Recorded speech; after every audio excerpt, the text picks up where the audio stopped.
Hi, everyone. I'm Janet McKithen, and I'm on the steering committee for the Committee for Racial Justice. Hi, everyone. So glad you're here, and I'm so glad you're there in Zoom land. Sorry for the delay. We started over 10 years ago now, not because we sat to get down together and decided it was a problem. That would have been a great idea, but we didn't do that. What we did was responded to an incident that was at the high school, where two white students who were in the resting room chained a black student to a locker in the resting room, went in the next room and said slave for sale, and there was a noose nearby hanging. Anyhow, there was a cover-up for 3 weeks.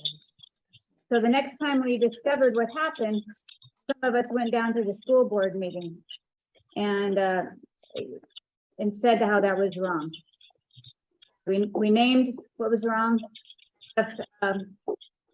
A lot of flack for that, but that's how we started, and we named that there was going to be a workshop, and we just ate, and then we created a workshop, and people came together, and that's how the Committee for Racial Justice was born. And now we have various parts. We work in the realm of law enforcement. We work in the realm of the courts. We work, education is a high priority, and we have a housing now as well. So we have a lot of different subcommittees that work during the month. This isn't our only action. We are related to many other groups as well. So welcome. I know you could have been anywhere else, and I know you could have left before we got started. So I'm really grateful that you stayed around. Welcome. And now we have our updates. Okay, so in terms of the updates, is Angela on Zoom? I don't know if she wants to give her update. I know she's a little under the weather, but we have with us Michelle, who is the convener of the Coalition for Police Reform in Santa Monica, and CRJ is an active in that group. We're part of the coalition. So Michelle, you want to come up? I guess you have to sit here in order to. Okay, thank you so much. Okay, thanks. All right, cut to the chase.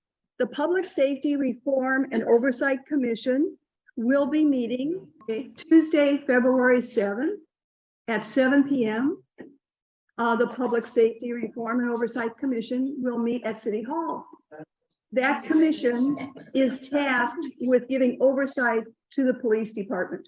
We're encouraging everybody in this room to join us for a free picnic at 5:30 to 6:30 prior to that meeting outside of City Hall. So at sunset, outside of City Hall, we'll be having chicken or veggie kebabs and organizing the public comment that we want to make to that commission. So I have a handout that I will give to the people in the room, but for those of you who are not in the room, please come at 5:30 outside of City Hall. What is called Ken Genzer Square for a free meal and hot tea.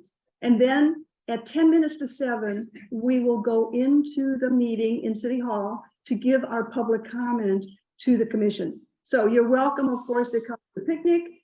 If you can't make it by 5:30, just come along at 10 minutes to 7, sit down in the City Hall chambers at 7 o'clock and listen and be willing to speak up if you can about what you expect police reform in Santa Monica to look like. Thanks so much. And have Rocky Jones, one of our speakers, and then I will introduce someone. Bear with us, Lord. This is only our second time doing it hybrid. And so we are jumping here. We have the city helping us, and hopefully by the third time we will get it right. Okay. So thank you all for coming this evening. We're going to have a wonderful evening regardless of whatever else happens. But I want to introduce you to our special panel on this work tonight. The first one is Dr. Cheryl Grills, is a clinical psychologist with current emphasis in community psychology on the faculty of Loyola Marymount University. LMU she's been there for the last 36 years. She is a professor of psychology, director of psychology applied, I'm sorry, help me, applied research center. And that's professor in the College of Liberal Arts. Okay. Bottom line is she is on our California task force preparation. And so that's why she's here. Thank you. Yeah. Thank you. Okay, after Dr. Grills, we will, Donald K. Tamaki, and he is on Zoom. So we are hopeful that this will all work very well from the Bay Area, San Francisco Bay Area. Okay, Donald K. Tamaki is known for his work. No, well, it's Serving on the pro bono legal team that reopened the landmark Supreme Court case of Korematsu versus the United States, overturning Fred Korematsu's conviction for refusing incarceration during the mass incarceration of Japanese Americans during World War II. Thank you.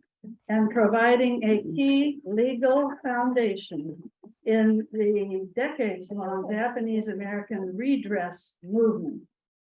Tamaki is the co-founder of StopRepeatingHistory.org, a campaign focused on drawing parallels between the roundup of Japanese Americans during World War II and the targeting of minority groups based on race or religion. One major aspect of the campaign is the intersectionality of the Japanese American redress movement and that of African American reparations, with an emphasis on creating solidarity and promoting public awareness on the importance of advancing reparations for African Americans. Tamaki has been senior counsel at Minami Tamaki LLP since 2020. And he was the executive director at the Asian Law Caucus, advancing justice from 1980 to 1984. He was regional Heber Smith staff attorney at Community Legal Services of San Jose from 76 to 79, and then co-founder of the Asian Law Alliance. He is a member of the Bar Association of San Francisco and the Asian American Bar Association of the Bay Area. And we're so glad to have both of these folks with us tonight. So we're going to hear first, I think, from Dr. Grills. Then there will be Attorney Tamaki will speak, and then we will have time for Q&A.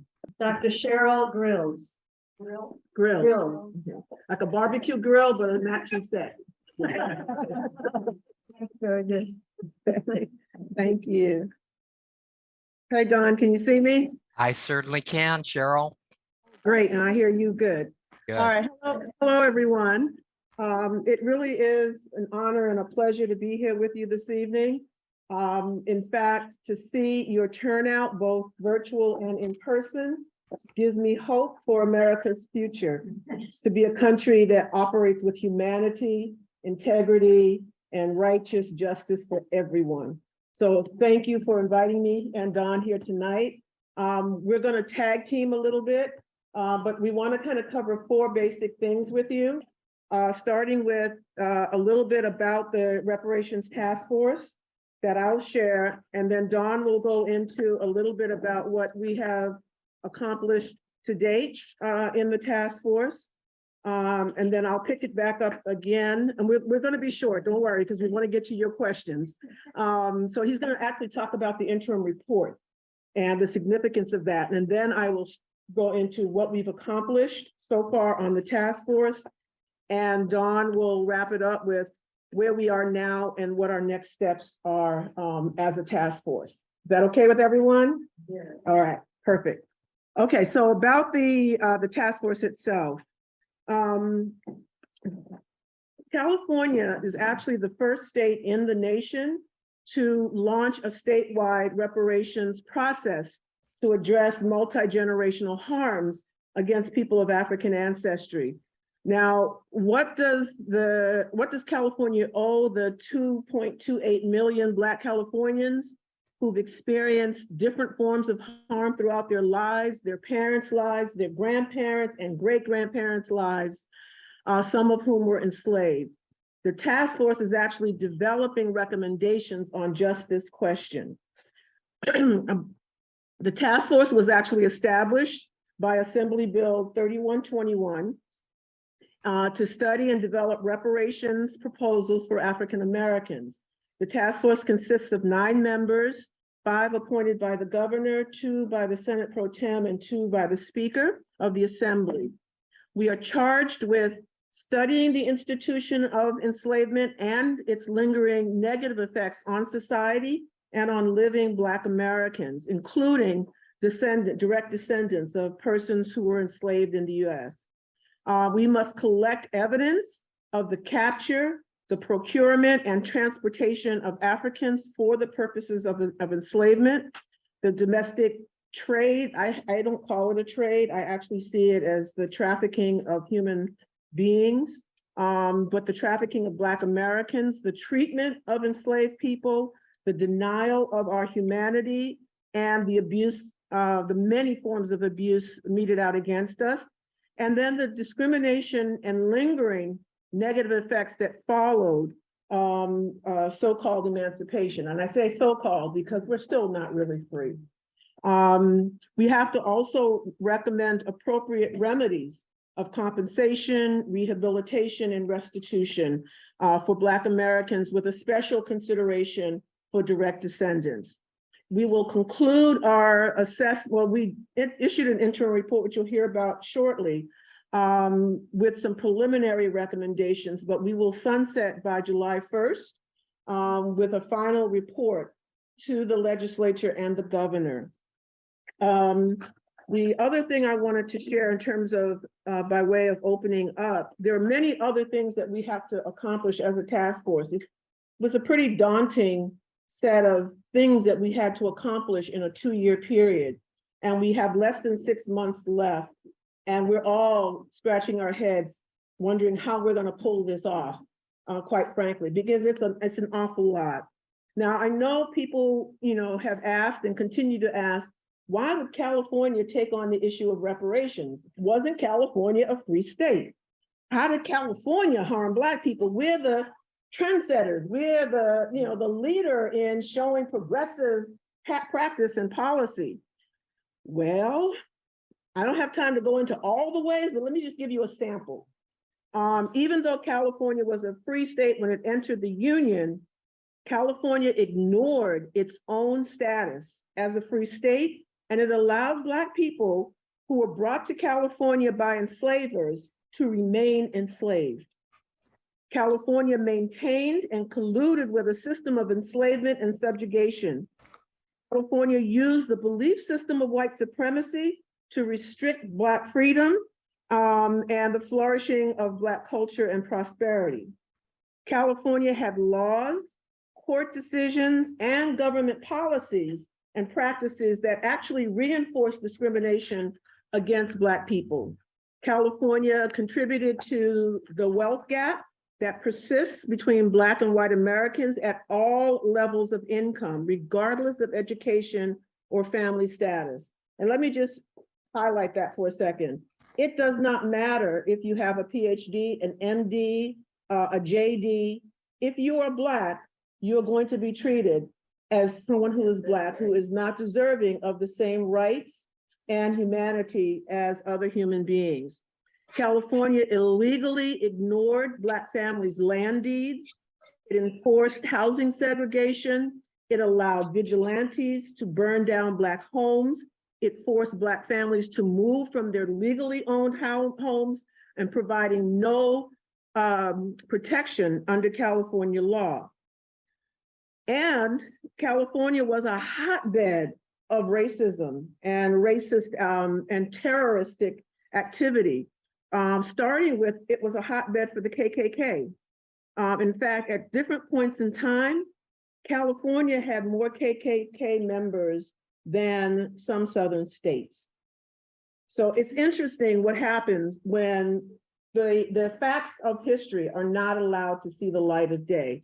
And just to give you an example of how critical this issue is of having folks with a Klansman mindset in this state operating, let me give you one small example. In the town of Brea, between 1924 and 1936, two-thirds of the fire chiefs were Klansmen. 5 of the first 8 mayors were Klansmen. 6 out of the 10 council members on the board of trustees were Klansmen. And half of the treasurers, engineers, clerks, and marshals were Klansmen.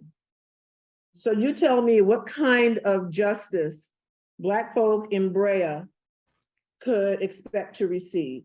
And then you have the issue of sundown towns, which for those who don't know, that's across this country. Black folk knew that if there were certain cities or towns or neighborhoods that once the sun set, you best not find yourself in that town because you could risk being beaten, definitely harassed, jailed, or lynched, killed. And so people were saying, oh, well, there probably weren't that many sundown towns in California. If I had my PowerPoint up, I would, yes, Santa Monica was one of them. El Segundo was one of them. There were so many sundown towns in California that when you map them on a map with little pointers, you know, with little flags, you can't barely see the outline of the state. So to wrap this up, one of the things that we talk about in terms of understanding reparations is that really, truly, reparations is about courage, agency, repair, restitution, protection from future harm, and justice. Given the current political landscape and the modern day forms of terrorism in this country, like the rolling back of voting rights and voter suppression, the ballooning police budgets, police brutality, the attack on critical race theory, et cetera, we need courage. The courage to do the right thing as a country and as a global village, because reparations is actually catching on across this country. There are multiple states and cities that are now taking up the mantle because our federal government, quite frankly, is derelict in its duties. But the United States is not the only place. There are multiple countries in Africa now seeking reparations from Europe and the United States. There's an entity called CARICOM in the Caribbean, and the Caribbean countries are demanding reparations. Reparations are being sought in parts of Latin America and so forth and so on. So this is a time who is long overdue, but it's also a time where we as Black people cannot do this alone. We need allies. We need people who will get back in touch with or strengthen their humanity to do what is right, to see people, to actually really see someone, right? Imagine you're walking down the street. Most folks when they're walking down the street, they just kind of look away from people. That's compromising our humanity. We need to get back to the olden days of you acknowledge people, you see people, you care about people as you pass them by, as you encounter them. And it is through that we actually strengthen something that we are literally wired to do from a neuropsychological standpoint. And COVID really lifted this up. We are wired to be connected to each other. And when we don't align with that kind of internal mechanism, we suffer consequences, including a loss of our humanity and even a loss of our health. Look at all the mental health challenges we're now looking at finally as a country that got exacerbated by COVID-19 because we had to stay away from one another. right? So I know, Don, I took up more of my time. I'm sorry. It's the professor in me. I will simply say that when it comes to reparations, we need to do two things. We need to backward look and forward look. Looking backwards means measuring past harm and correcting it. With things like truth and reconciliation, payments, correcting well-defined and identifiable past harms.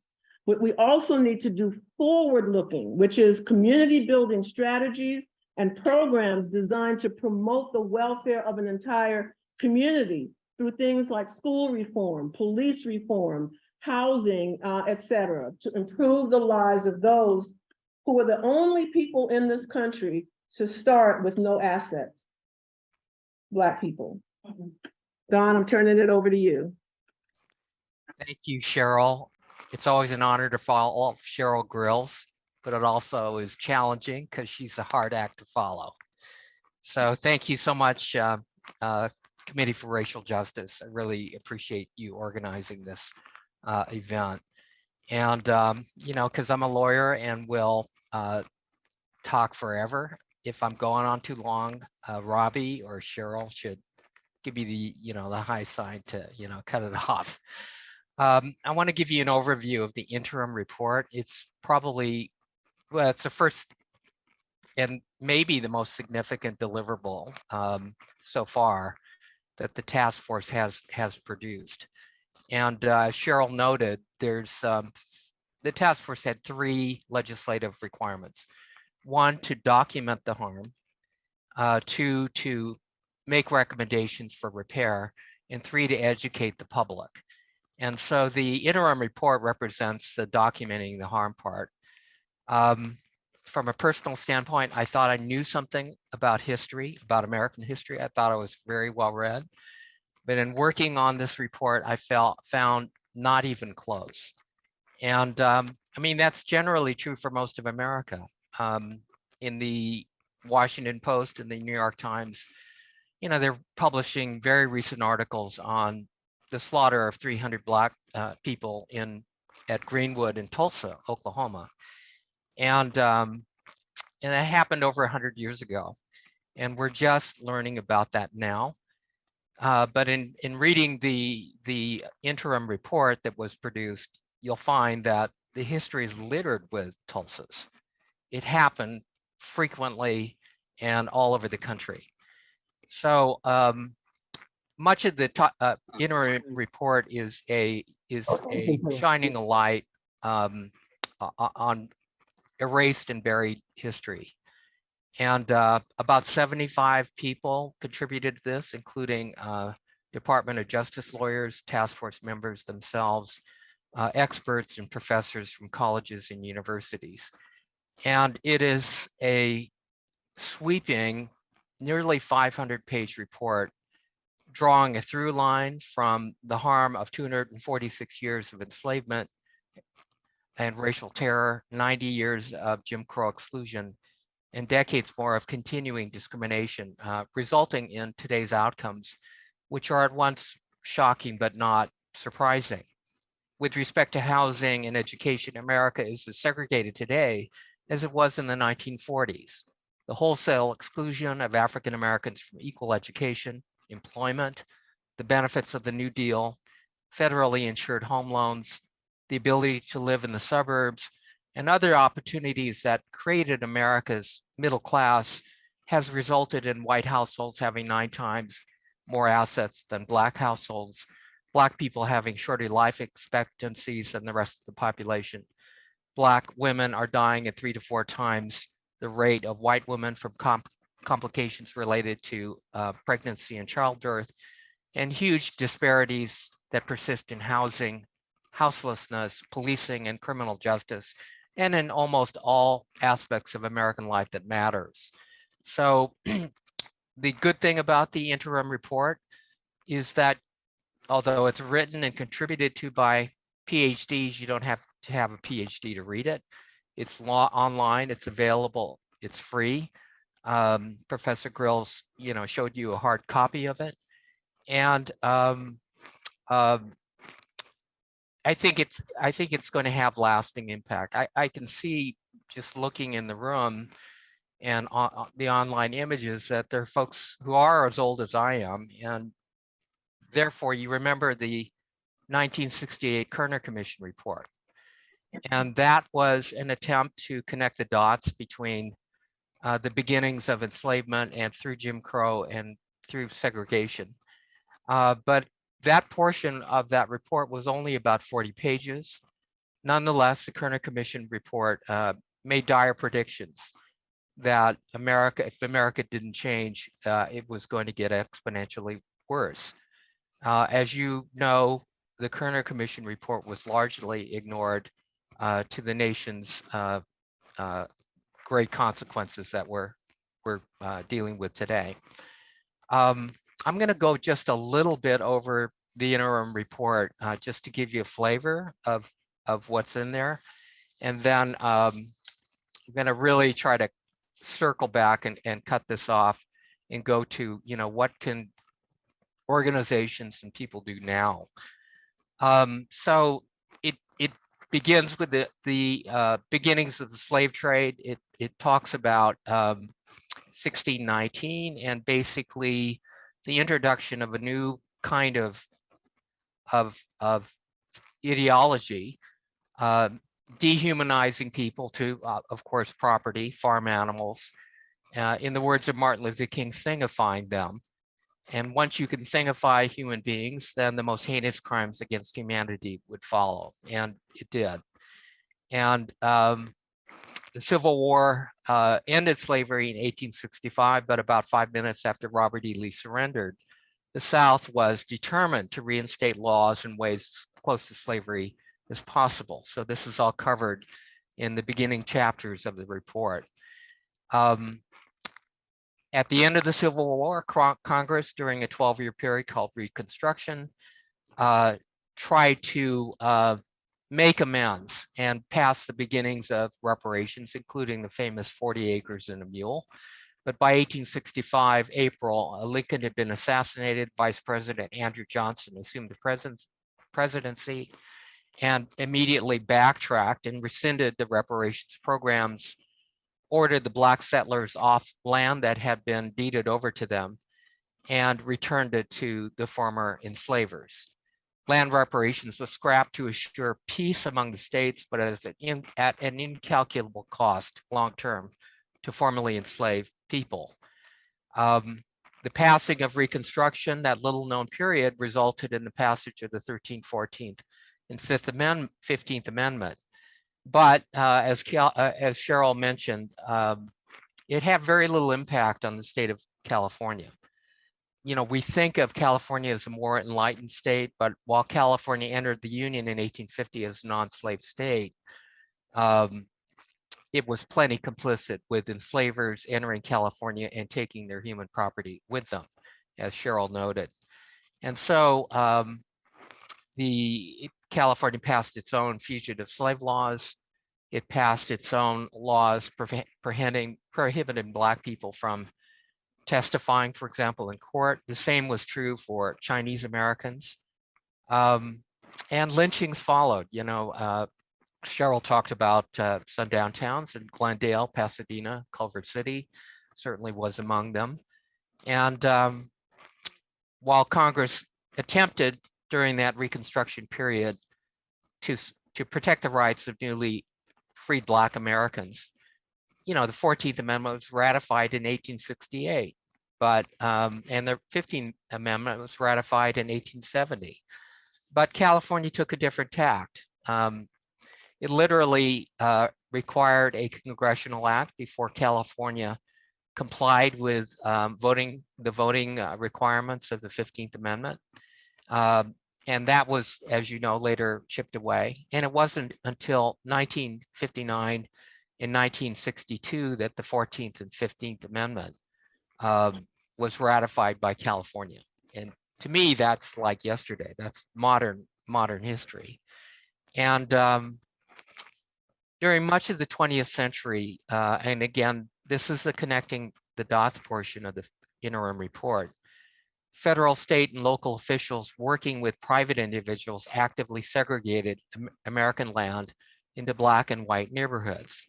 So between 1939 and 1945, the Homeowners Loan Corporation created the redlining maps, which account for segregation in American housing today. Historians generally agree that redlining resulted in the devaluation of Black homes across the entire country, California being no exception, making it difficult for Black Americans to buy, build, or renovate their homes. And when you line up the redlining maps of the 1940s, and I'm talking about in the San Francisco Bay Area or in Southern California, with today's pre-gentrification maps of the most impoverished, underserved, and polluted neighborhoods, they align exactly. The Federal Housing Administration, Veterans Administration, and the Homeowners Loan Corporation literally helped millions of mostly white Americans buy houses while refusing the same opportunity to Black Americans. Between 1934 and 1962, the federal government had issued $120 billion in home loans, but 98% of those loans went to white people. California was a leader in racially restrictive covenants. By 1940, 80% of homes in Los Angeles contained racially restricted covenants barring Black families. And in 1956, urban renewal policies enabled San Francisco to condemn and tear down the Fillmore district, resulting in 20,000 Black residents being displaced and almost 900 Black businesses destroyed. And many of California's freeways were routed through Black neighborhoods. Los Angeles destroyed the prosperous Black neighborhood of Sugar Hill in 1954 by building the Interstate 10 freeway. So this is just a sampling of what is in the report and tracing really I call it the cumulative, cascading, and reverberating consequences of the past, which tells us a lot about the present.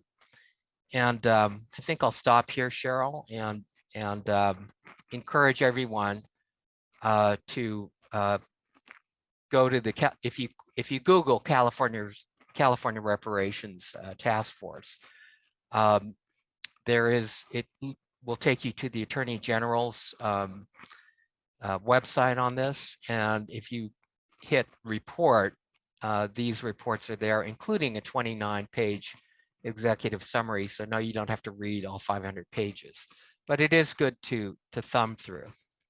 Cheryl? Okay, thanks, Don. So very, very briefly, I just want to share what we have accomplished thus far in our first year and a half of this 2-year task force. We've convened, I believe it's now 12 public hearings since June of 2021. We led by the Ralph Bunche Center at UCLA. We implemented listening sessions led by local community-based organizations, 7 of them. They hosted 17 community listening sessions that engaged 867 people across the state. And then in conjunction with the listening sessions, the Bunche Center also did a survey of California residents. We did a community survey and then randomly sampled residents doing a polling process. And I'll come back to that in a second. We collaborated with reparations efforts in California, including places like San Francisco, Oakland, or Alameda County, Sacramento, Los Angeles, which has a reparations task force. All of these entities actually have some kind of task force or commission related to reparations in place. And then most recently, Palm Springs. We enlisted the technical support from a team of economists to develop the metrics to calculate the costs associated with various forms of reparations. We surveyed the district attorney's offices and courts in 58 counties in the state regarding data that they have to determine the racial bias in criminal justice administration decisions. As Dawn mentioned, we developed and produced this interim report, and we are now receiving endorsements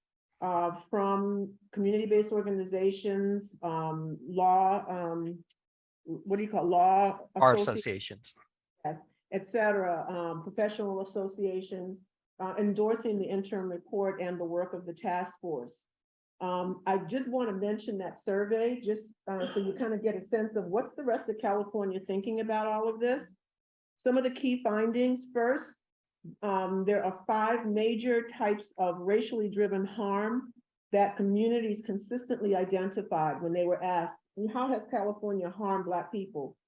They are educational opportunity, discriminatory policing and law enforcement, economic disenfranchisement, housing inequality, and healthcare disparities. And when asked about racially driven harms that Black people, other harms that Black people experience, they mentioned food inaccessibility, employment and workforce, workplace disparities, inadequate business support for their infrastructure, and a cycle of municipal disinvestment in Black neighborhoods and displacement. So that's kind of like one pocket of findings. Second, over 60% of Californians support some form of reparations. I was surprised, I'm encouraged, including financial compensation, community investments, educational opportunities, investments for Black businesses and organizations, and land and property ownership. Third, while a majority of Californians support reparations measures, they are divided on which types should be used. California residents are largely in support of 3 primary types of reparations measures. 66% said direct cash payments they're okay with. That also was very surprising to me because when you look at some of the other national polls, they don't line up with that. So maybe California is a little more progressive. Secondly, monetary reparations without cash measures. 77% of folks identified that one. And then lastly, non-monetary reparations such as an apology or monuments. Fourth, there was a lack of consensus about who should be eligible for reparations, with basically 2 camps: lineage-based, or if you're Black, you're Black. A police officer is not going to stop and say, wait. Are you a direct descendant or did you immigrate here from Haiti? Oh, you're an immigrant? Okay, go ahead, go forth and be good. No, you're Black, you're Black.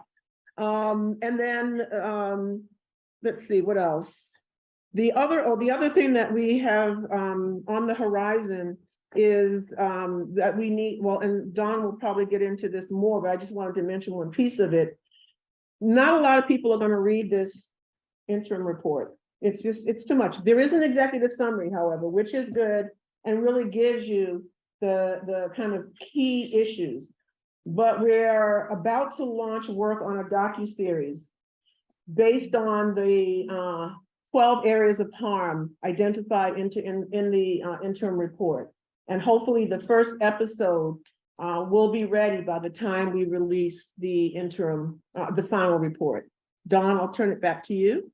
Oh, thank you. That was a great summary.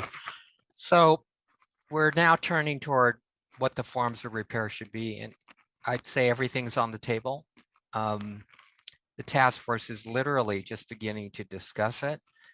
But by June 30th of 2023, they've got to be distilled into recommendations to the legislature. And they'll cover the 13 chapters of harm. So that's policing, healthcare, education, housing, the wealth gap, the family, arts and culture, all of the chapters there. I would say that, Congress, the harm is enormous, and really it's national in scope. Originated and primarily the responsibility of the national government. But the history of this is, I'll just give an example. So the Japanese American Redress and Reparations effort, 20-year movement, resulted in the passage of the Civil Liberties Act of 1988, providing for about compensation of 20,000 for about 80,000 Japanese Americans who were still alive at the time the bill passed. There were about 120,000 Japanese Americans, including my family, that were rounded up. But the bill basically established that you had to be alive at the time the bill passed. If you died in the camps, for instance, and a number did, you got nothing. Nevertheless, this is one of the few examples in modern American history where America apologized and put some money behind that apology. So in 1988, that bill passed for us, for our community. In 1989, Congressman John Conyers of Michigan introduced a bill very similar to, modeled really after the Japanese American movement. And the first bill was to study reparations. And it's been 34 years. And while it has about 200 co-sponsors, all Democrat, it hasn't even been able to get to the House floor for a vote. So it's demonstrated that America and Congress has not shown the political will even to study reparations and the enormity of the harm, let alone to actually do anything about it. So California has gone ahead, as well as maybe 24 local jurisdictions, places like Evanston, San Francisco, certainly Los Angeles, and numbers of other places to begin to look at this. But no other state so far has taken this up.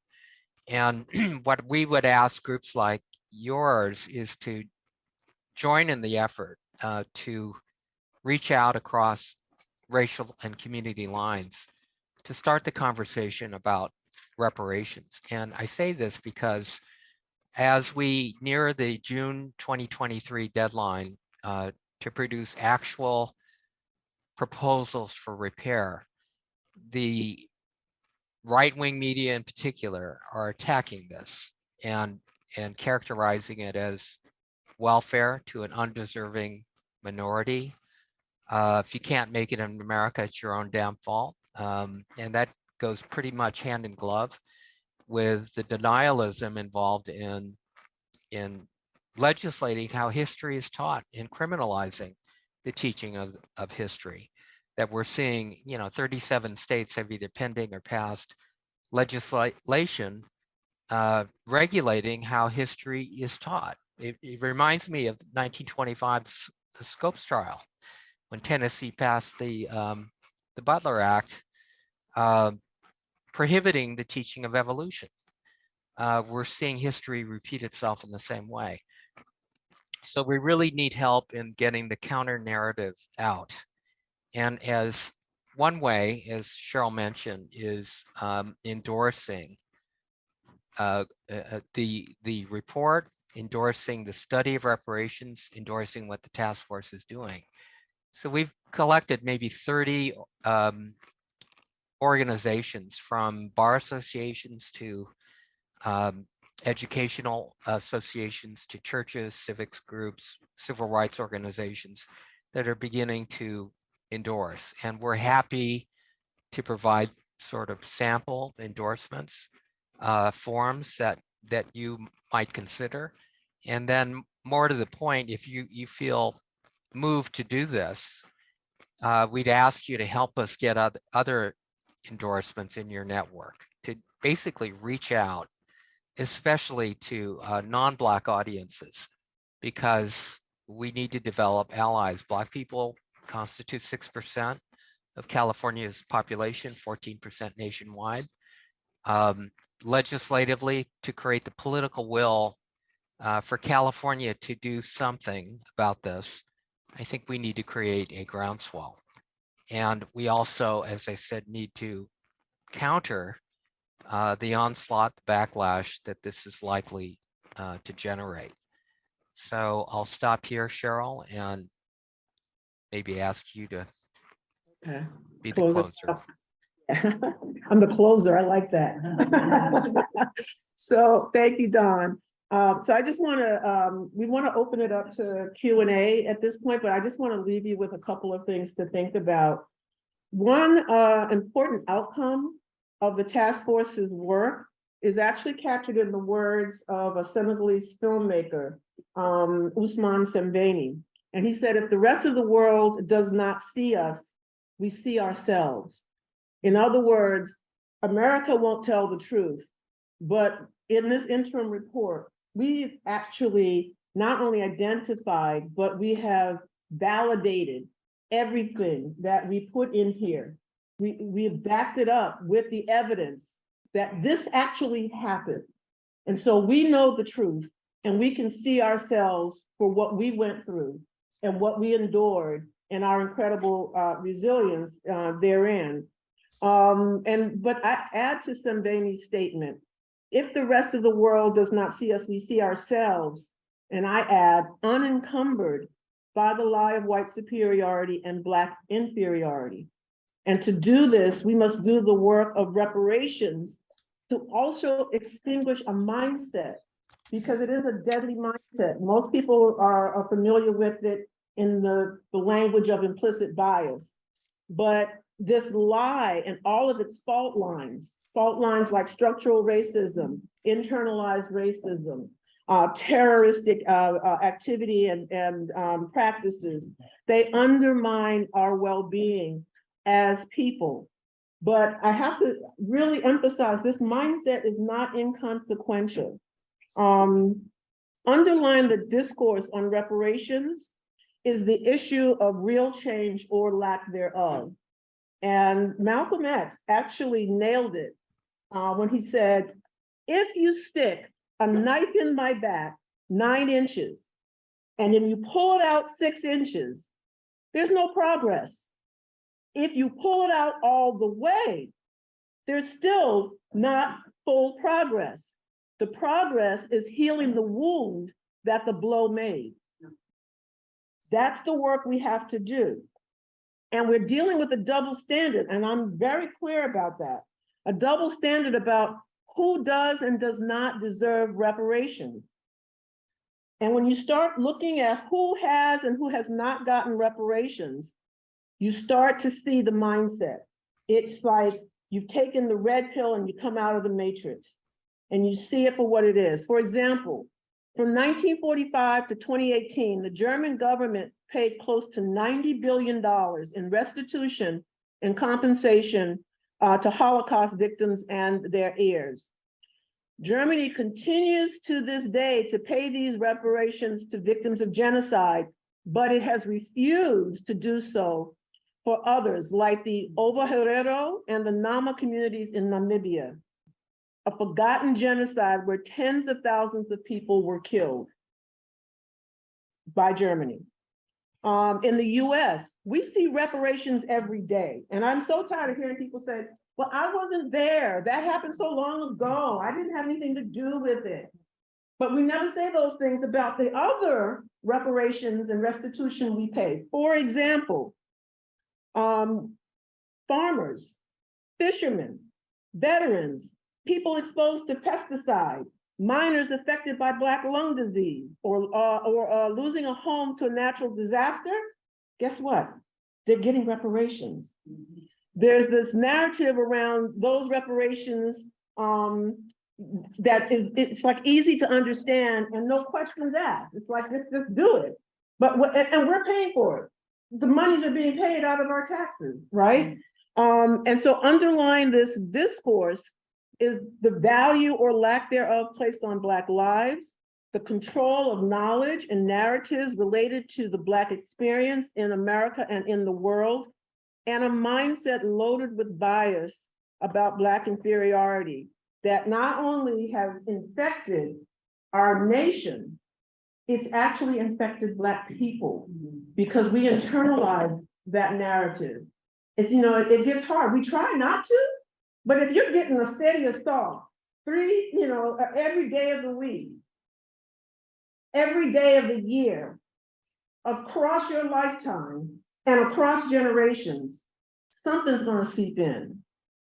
So thank you again, and we'd love to answer any of your questions.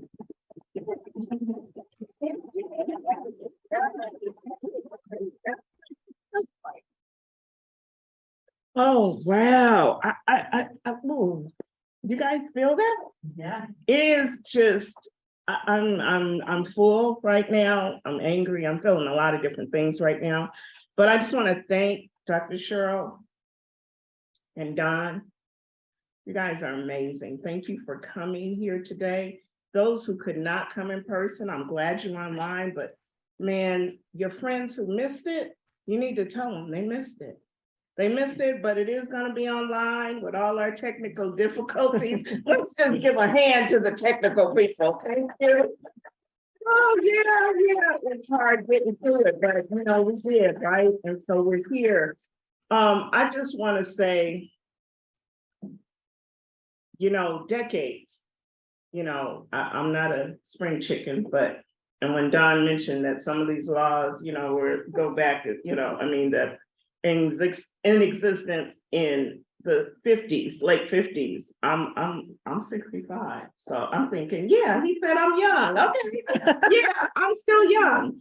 But I want to say in my lifetime, what I've seen from Santa Monica after decades of arguing, fighting, desiring, no lawsuits, just going through the motions, we finally got an apology from the city of Santa Monica. And it's something Dr. Cheryl said. Yeah. She mentioned courage.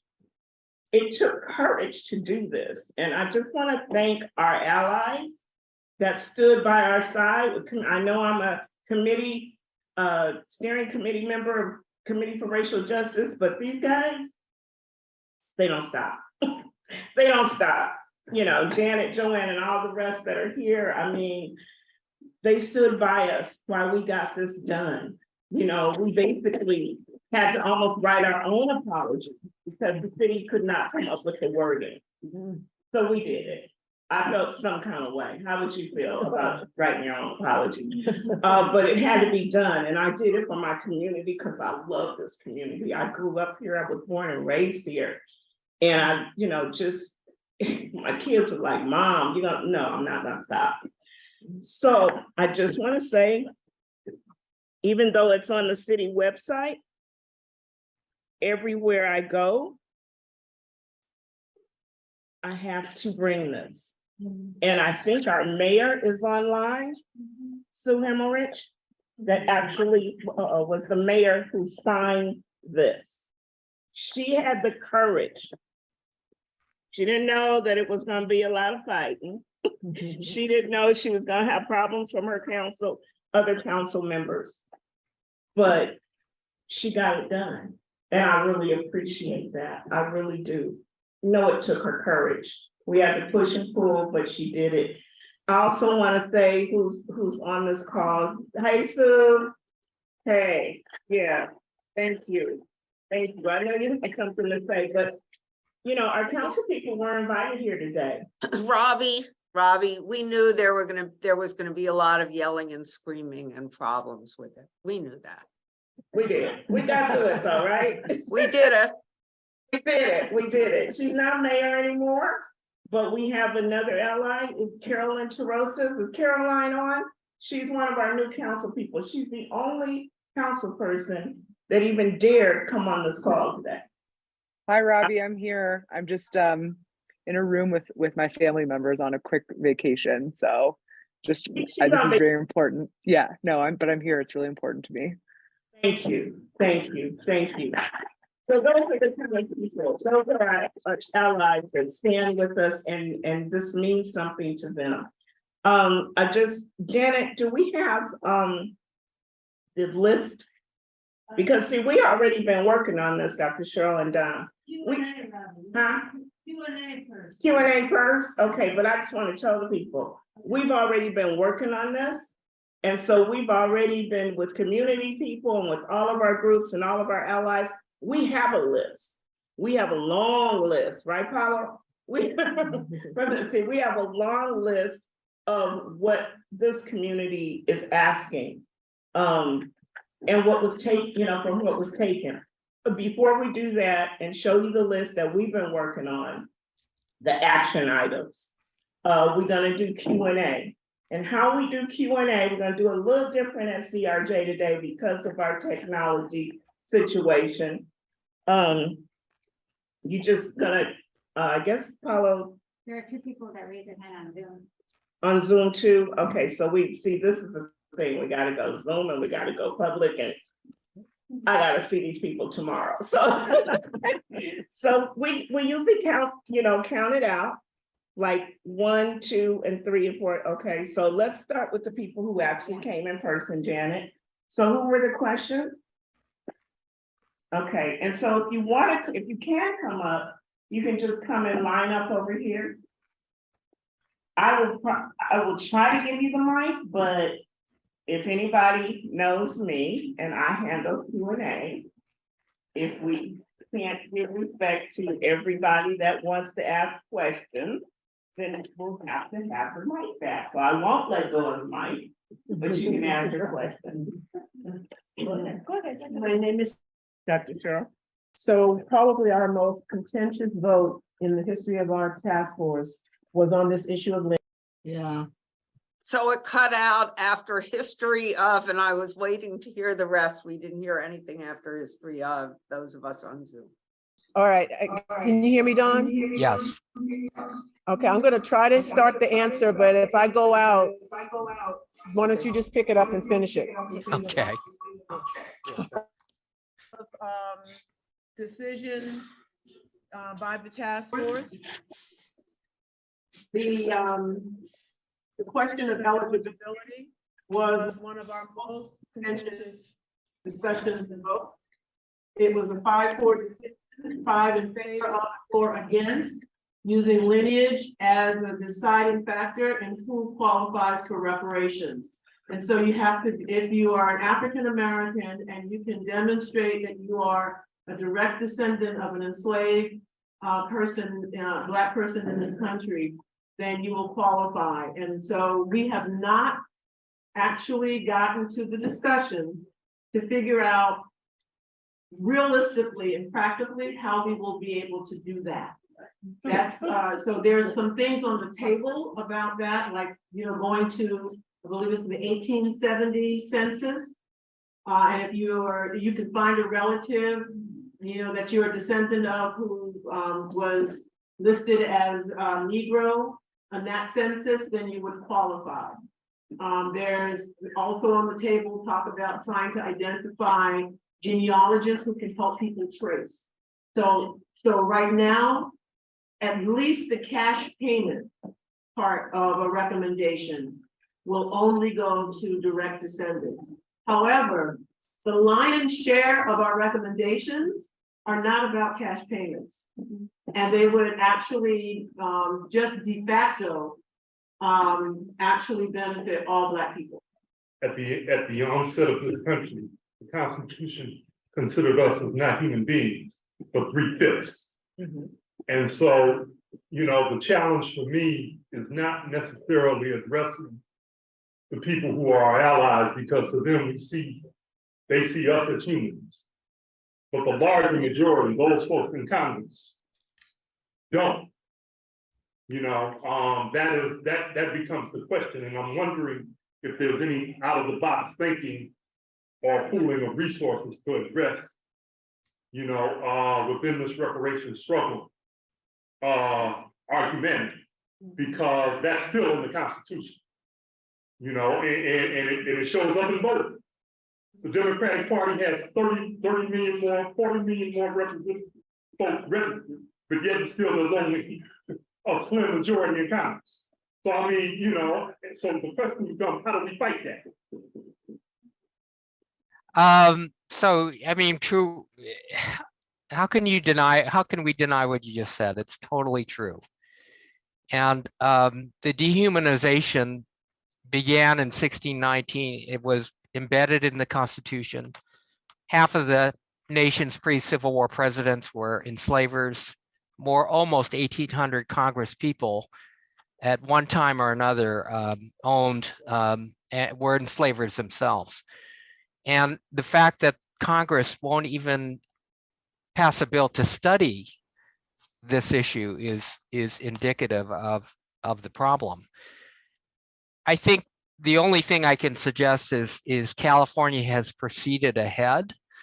And as California goes, many of the trends that start here end up, spreading eastward to the rest of the states. And I think we just need to establish a groundswell. And what you're really talking about is the need to change this culture.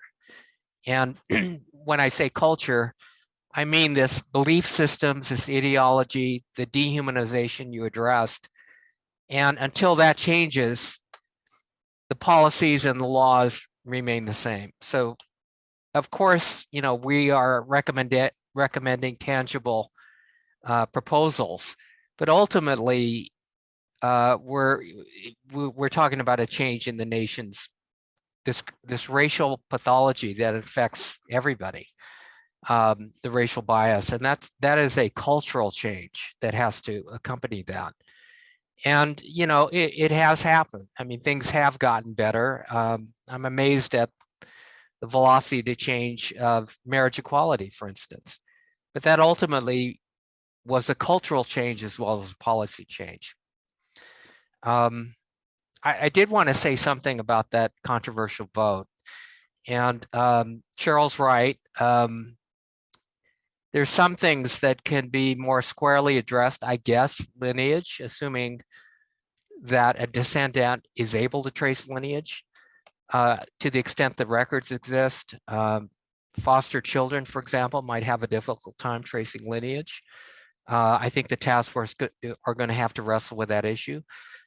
But in principle, the concept of compensating a harmed class that has been unacknowledged and invisible, I think I agree with. I mean, I think we should recognize that.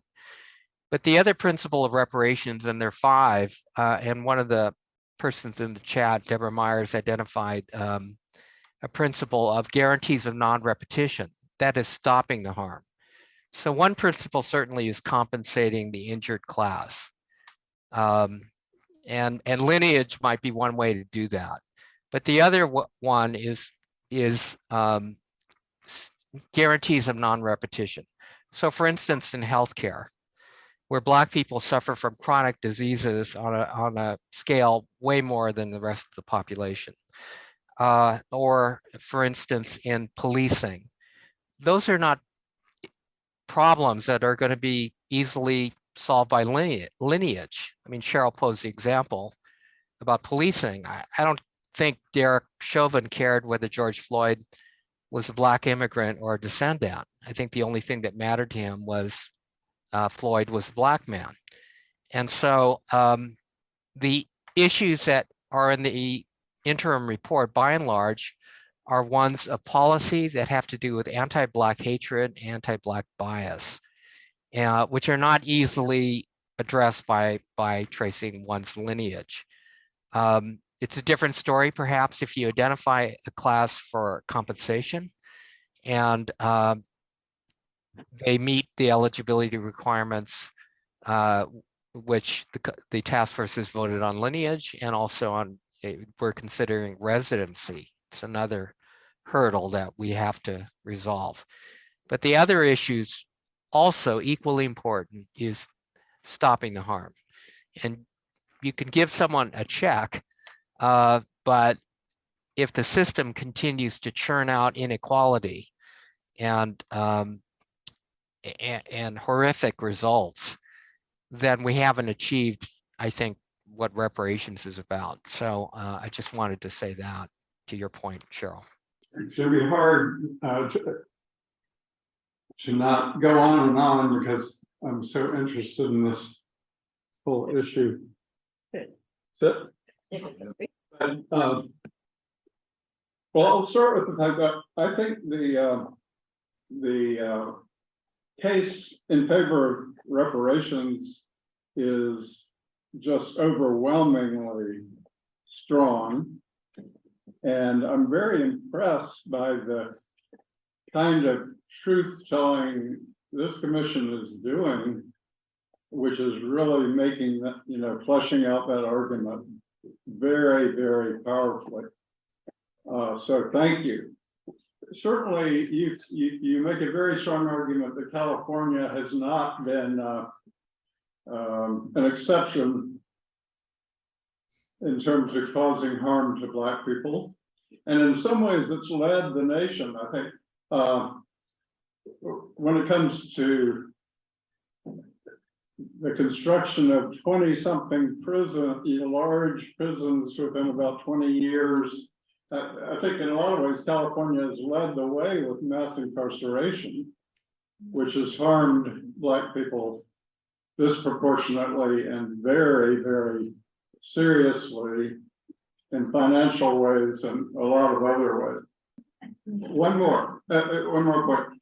I'm in favor of reparations, and they should be huge. So one question would be, if I were on the commission, and I sort of have to ask myself, if I'm making recommendations, if I recommended what I really believe that would be enormous cash payments, but also enormous other investments in changing education so that this, one harm is just the slander that's been done to Black people by the education system through erasure and all of this. Okay, so what do I ask when I make recommendations? Am I going to recommend what I really think justice requires, or will I be asking myself, yeah, but what do we have a chance of actually passing? And I wonder how you think about that kind of thing.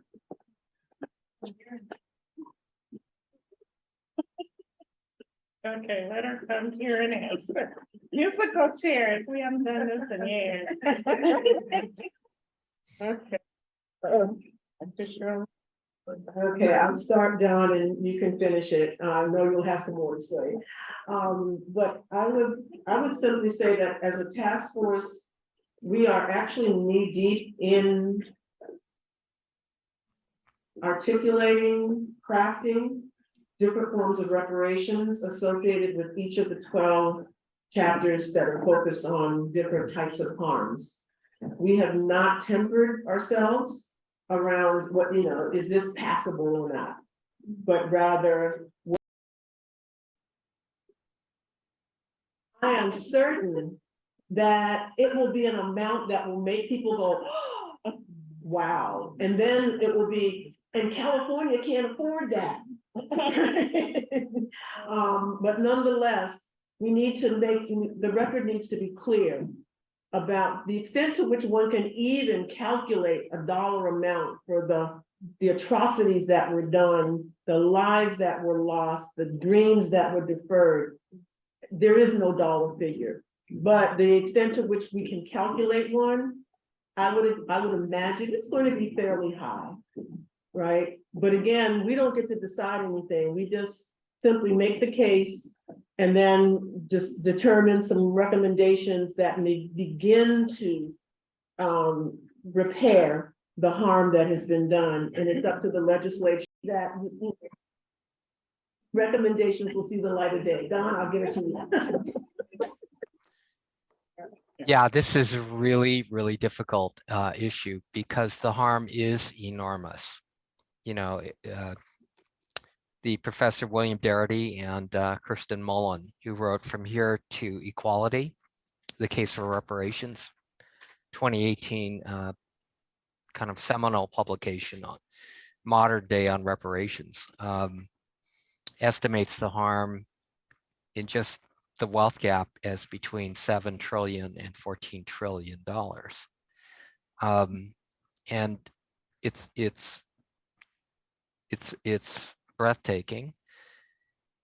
But if you were just to calculate the value of stolen wages alone, or what's the value of an entire Black community in Los Angeles or San Francisco, 20,000 people in San Francisco, homes being taken away, 900 Black businesses destroyed.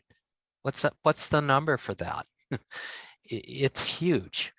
And so I'm with Cheryl. I think we've got to be about the business of truth telling. And I think we need to shine a light on the harm. And if we can, determine the economic value of that harm. That has to be based on data, but data such as, the value of land that was taken away, the value of wages that are lost. It doesn't take into account, for instance, pain and suffering, and things like people losing their lives. But if you just calculate those harms that are economically calculable by the economists, it's going to be a big number. And I think we need to take an unblinking eye at what that number is. I think America needs to know, the extent of the harm. But that is a different bucket of considerations from what's politically doable and what is affordable. And so the task force is going to have to wrestle with that. But I think that's a distinction that that we'll be considering, or the legislature will have to consider it. But I think rule number one, or principle number one, I think is we have to look at the harm, put a number on it, and explain it.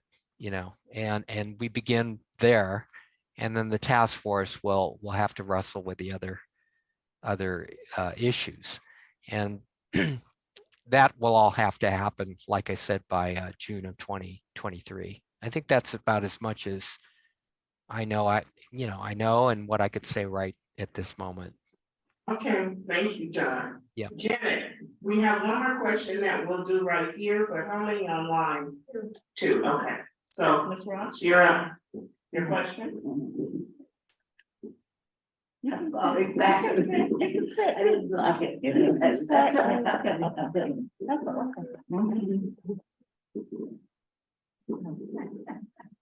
gonna let you have it. First of all, I'd like to thank the part of the task force for accepting this invitation to share this with us. And I was just absolutely very happy to know that Governor Gavin Newsom did appoint these task force. I don't know if there were just one task force or several throughout the state. That's just one of my questions. And the other question is, this is the report, the first report. Is that for sale? Can you purchase it? It's free, but you have to get it online. I have to get it online, but I'd like that information as well. The other thing is that we know there may be many ways that it could be in the report, and I am at a disadvantage because I've been hearing you here. So I'm hearing some of the report of the this forum. But over the years, we know that there's been discussion as to how would be how we, I'm saying we can. I am a descendant from slaves. I'm gonna say that I don't get in trouble by saying anybody else. But my thing is the various ways that has been discussed, and I'm sure you have heard about that as well. Some say, well, it shouldn't be, I'm just giving some, for instance, hypothetical. Well, people shouldn't have individual money from reparations. There are those that, well, let's just do it all for education. And it goes on and on and on. Have you gotten close to the way, or will there be many ways that this the tolerance from over the years that African-American people have tolerated? Have you gotten near the report? You have not voted on anything as to how the reparation will be distributed. That's just another question. And then my last comment is I thought this would be also a continuation of the apology, and I found that it is not, but I'm just saying I cannot stress it enough that one way that the community can certainly enjoy and appreciate the city of Santa Monica, Juneteenth still wants to have an annual parade. We want the city, because that's one of the givers. I have said this over and over again, as well as a new Juneteenth museum. You may or may not know I am associated with the Juneteenth. Of course, most of you know that I am the founder of the Santa Monica Juneteenth celebration. So it's just that I wanted to make a point that I want the parade started. The Juneteenth would like to see it start this June the 17th. Thank you very much, but I would like those questions answered. Thank you. You have to answer last. Yeah, so in terms of the recommendations, it's definitely not gonna be a singular focus. It's not gonna be just cash or just on education. For every single area of harm covered in 12 of the 13 chapters, there are a series of recommendations that go along with those. So for example, racial terror is a chapter. There are recommendations related to addressing racial terror, the harms from that. The chapter on mental health and health, recommendations related to that. The chapter on disenfranchisement, reparations related to that. So there will be, and if you go online to the Department of Justice website, you will actually see we have voted on the basic areas of recommendations. And then within each area, there are several that are under review and in development. And in terms of your second question. You mentioned about the book and I mentioned about. Oh, how to get the book, right? So you can get it, if you just Google California Reparations Task Force interim report, it'll pop up. Yeah, just California Reparations Task Force interim report. California Reparations Task Force interim report. It's gonna take you to the website of DOJ and it's gonna pop up. You can see that on the back. Leila. Leila, the next one. Layla? Okay, can I get it on here, Paulo, the question? You're gonna unmute her or what's gonna happen? Tell her to unmute herself. Layla, can you unmute yourself? Online, Layla? I can. I believe that Rosalind Scarborough had her hand up before me. I can wait. Okay. Yours was actually before mine, but. Oh, Y'all go want- ahead. Please go ahead. Somebody. Okay, let me put my camera on for this. First of all, I don't have a question. I want to commend the task force. This was a monumental task. You guys have done an incredible job. I'm the former president of the San Fernando Valley NAACP, but this particular issue is something I've been looking at for, most of my life as an adult. You guys have hit on every single thing that is key to why we are in the current climate that we are as Black folk. And the way that you went about it is just so thorough, so honest, and you took it seriously. What I was so pleasantly surprised to see is that you also are addressing the child support issue that cripples so many, especially of our Black men. They, when they get behind on child support, that they cancel their driver's licenses, and by the time they realize that they're driving without a license, they get tickets, they can't pay them, they go to warrants. It's just a cycle that is just, they take every dime from them. And so just that alone speaks volumes as to the seriousness that you guys took with this. So my hat is off. I commend you. Thank you. Thank you. We know that they've done wonderful work and we love that everybody wants to come in, but can we just get some questions answered? Please, thank you. Layla? Is it me? Yeah. Well, actually, it sounded like maybe this evening, Robbie, you were going to go into a little bit of some of what's been drawn up for us locally in Santa Monica, what the asks are going to be, if I understood you correctly. And that really is my question and my wish, that there's a way to continue to hear about it as a local citizen here, about how it's going, what we can be doing, which is hopefully not just asking our our local government what they can do, but what we as a community of Santa Monica can do, because we've all, you know, I can't say we've all been here a long time, but plenty of us have been here a long enough time that we've benefited. You know, we've had the privilege of being here with all the benefits that accrue to those of us who are not Black. And so I just really would like to know if there is, by extension, in the list of asks that hopefully you're going to share with us, some ways that community members who are not in governing positions could play a part in reparations.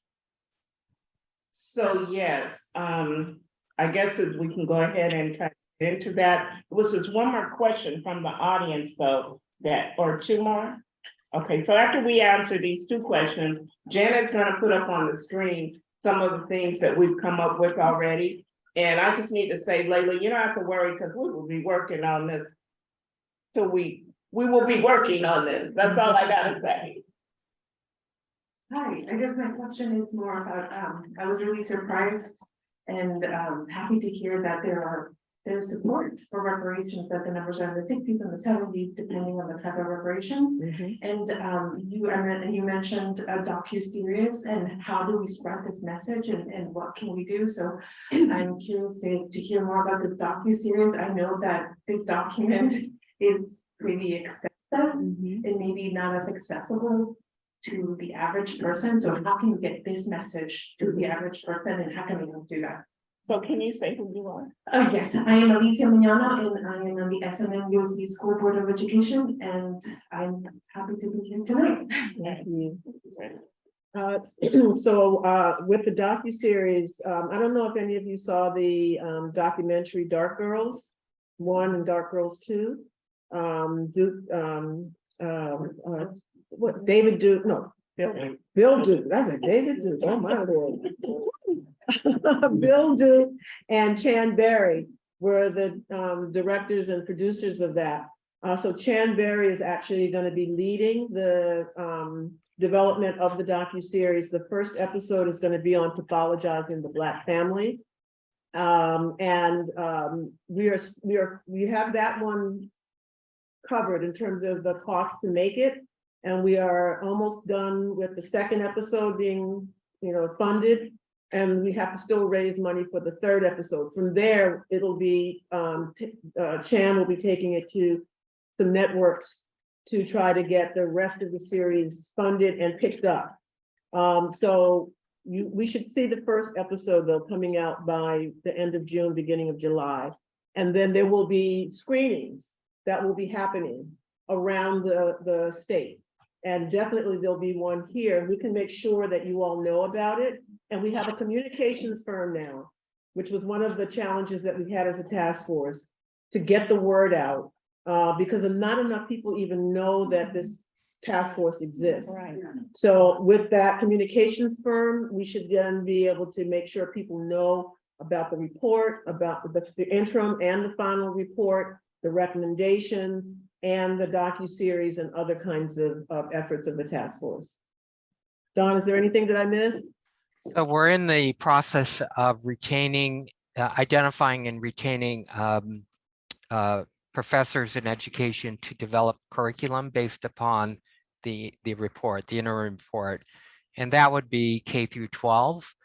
And I'm hoping then that will morph and lead into teaching modules for colleges and universities.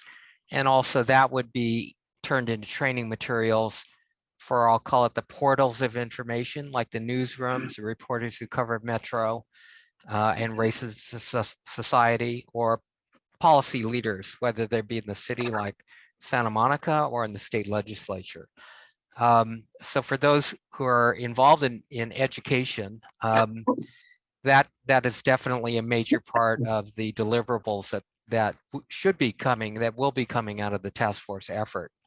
After the task force sunsets in June of 2023, it takes a while to develop great curriculum. So I would expect the work will continue through 2023 and 2024.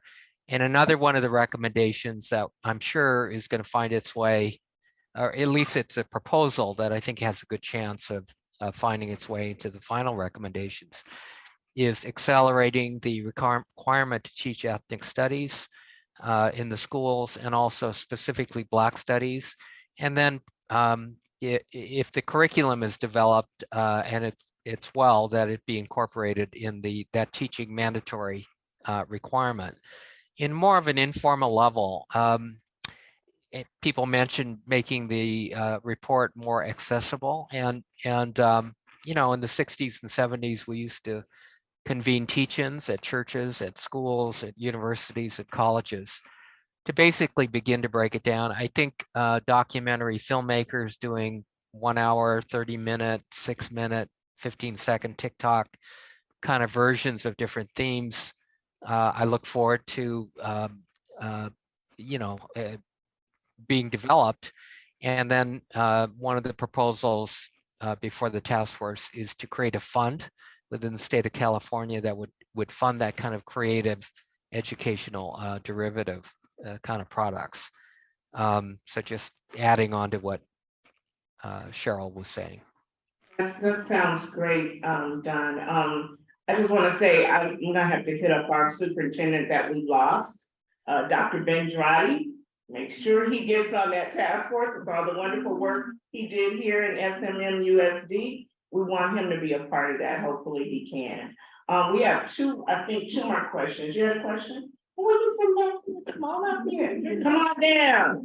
And then we have one online. I see you, Dolly. I see you, babe. Hi, my name is David Gardnier, and I'm an Equity and Inclusion Officer with the City of Santa Monica. And I'm also a part of the Fund for Reparations Now with my colleague Karen Hoffman. We're the white arm of the National African American Reparations Commission. And so I'm curious, when it comes to endorsements, how does an organization endorse the findings? And also, is there any use in individuals endorsing, or is there any like petition efforts that maybe the fund could be a part of, or something like that? Don, I'll let you take that one. Yeah, you know, we're looking for groups to actually pick this up as their own initiative.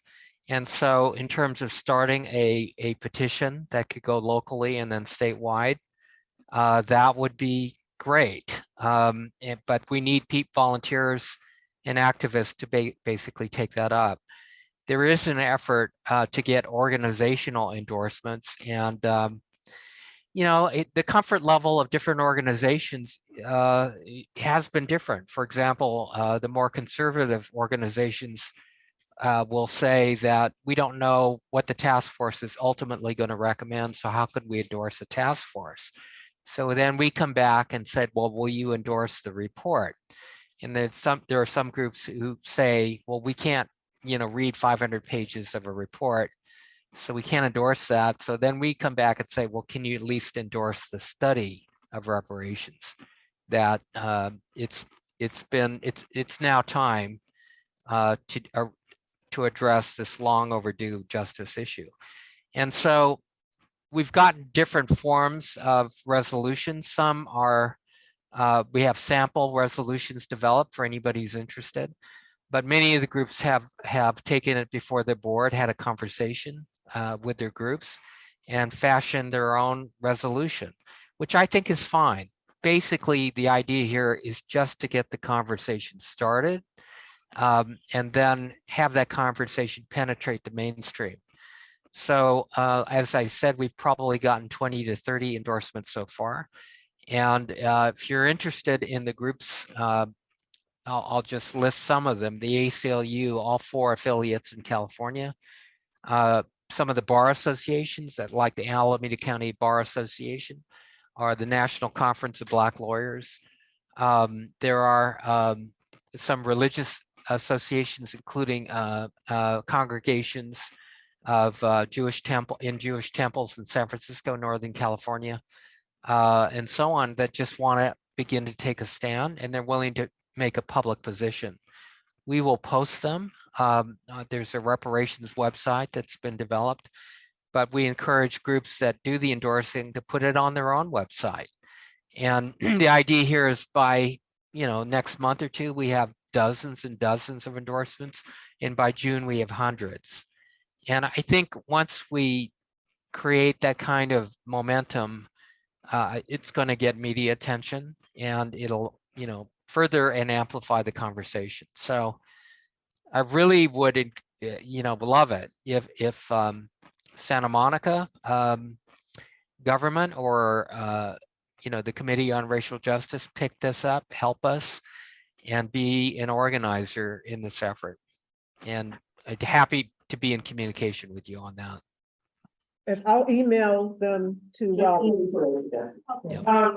Don and Cheryl, Committee for Racial Justice has definitely been working hard on this. We're in this fight. We have established a committee for our apology and for people to add on things that they feel are the actions that the city of Santa Monica can come up with. And I'm surprised. What was your name again? David, that I'm like, okay, so I haven't seen you in this fight for this apology. I know one thing Santa Monica is real good at is hiring employees, but I just really wish we could get some work done together. That's what I really want to do, is work together. They spend a lot of money on employees. So I'm just saying, y'all know I'll keep it real, right? So that's what I'm doing. So Dolly, you want to ask your question now? You're on mute, babe. Can't hear you.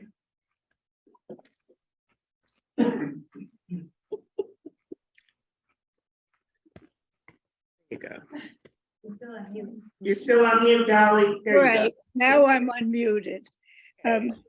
Does the report deal in any way with the taking of land or the threatening of African-American business people or others, such as happened in the South Bay and in Santa Monica, where groups that were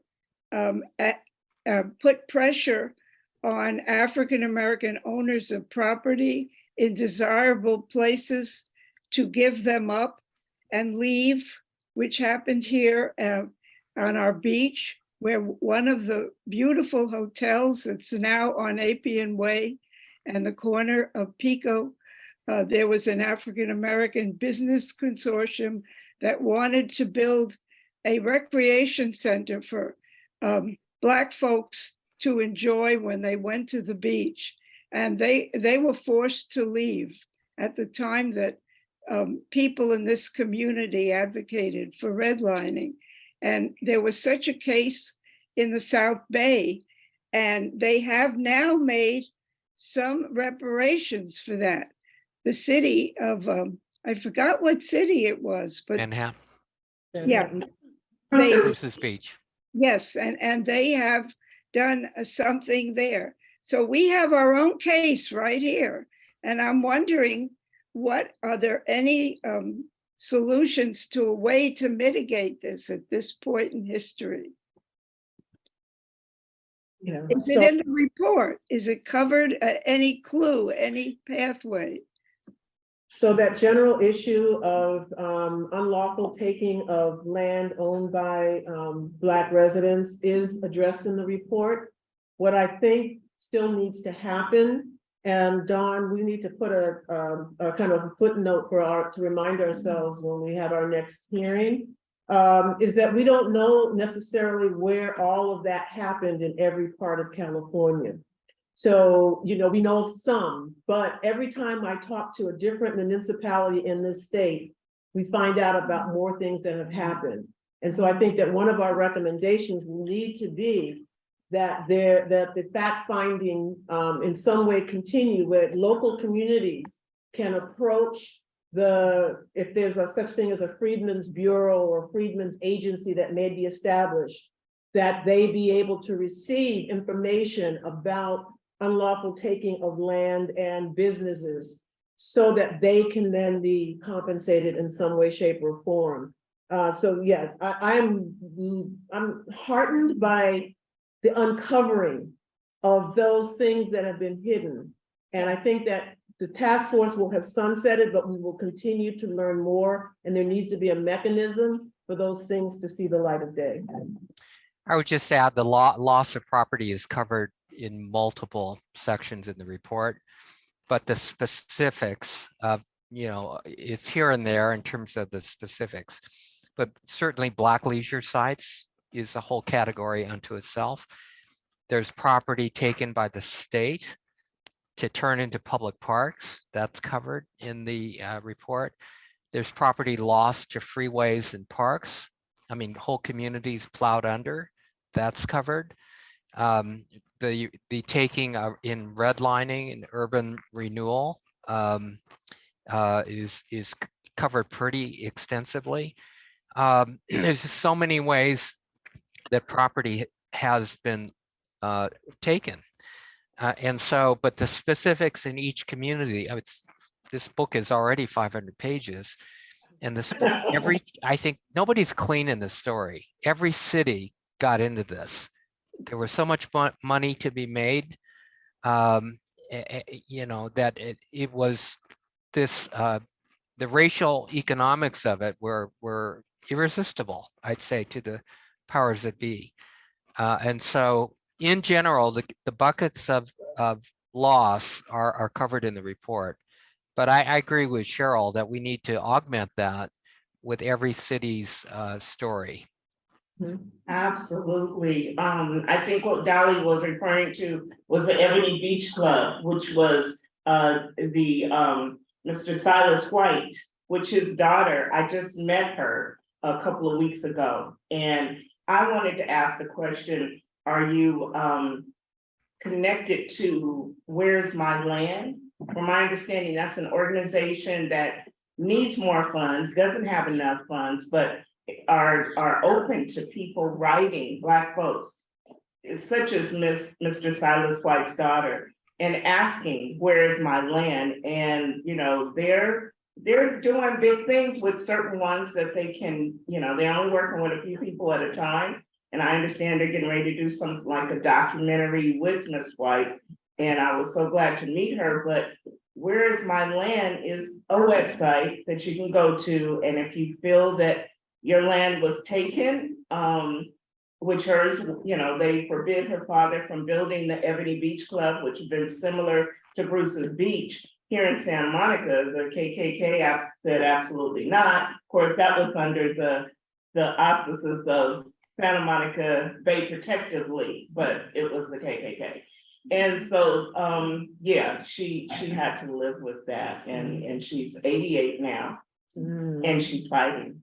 If I could mention, we are exploring doing a special event sometime between now and May, where we will request personal testimony from situations just like this. And so if we would love to get the contact information for her, but if you know of other stories like that, if you could please let us know. Because again, and we'll probably have that event here in Los Angeles. So if you know folks, please let us know. And we will try to work with them to see if they can be part of the formal testimony. But there will also be informal testimony happening at the same time in that venue. Okay. That's wonderful. So we, Committee for Racial Justice, do we have a sign-up sheet in the back where people can sign up to be on? They signed in, if they signed up, Okay. put by their name if they're interested. If you signed in, just put by your name that you're interested in being on the follow-up of the apology. And we'll contact you because we're gonna be working on this. I know for me, it seems like I'm working on it daily, but here are some of the things that we've come up with. I don't know, is Tara on the call still? Yes, I'm here. Okay, Tara, did you, Tara is the head of our housing committee who really helped us champion this. She was right in there. A lot of these things, she really, formatted this, we added to it. Joanne added to it. Tara, do you have something that you'd like to say? Well, I'd like to say that this came not just from the CRJ Housing Committee, but it came from a survey that we did that we put out to the community. So some of these ideas have already been coming from community stakeholders, and that's really what we're hoping to get more of. And also other advocates that have been working on this. So it's definitely a collaborative effort, and we tried to categorize it into the different types of follow-up actions that could be taken. And so we would love to get more help putting our heads together and thinking of more ideas. Just throwing in the different categories. Yeah, the different categories. I mean, education, economics, housing, health and well-being. Yeah, so if they sign up. Yeah, Sign up online. so they can sign up online. Yeah, I put them in the chat. Oh, okay, you can put it in the chat. Put it in the chat. Okay, so is that it? Yeah. Are we ready to go? Well, again, I just want to say thank you, thank you, thank you, thank you. And just sending love and courage and all of that to Dr. Cheryl Grills and Don Tamaki. Thank you so much for hanging in there with us through all of this, all of you out there in Zoom land and all of you here. You know, y'all didn't get the Subway sandwiches, but that's okay. And those of you who are here, there was a couple on the back that has some history for sale as a fundraiser to help restore the ceiling of the Church in Ocean Park, which is actually where Community for Racial Justice started, but it's now a community group, as you can see. But so we want to have a closing. We always close, and you can do it, Jonathan. I'll do it. Yeah. Okay, can everybody, let's see, form a circle kind of like where you are. You can hold the hand of the person next to you. You feel like it, or rub elbows or connect elbows.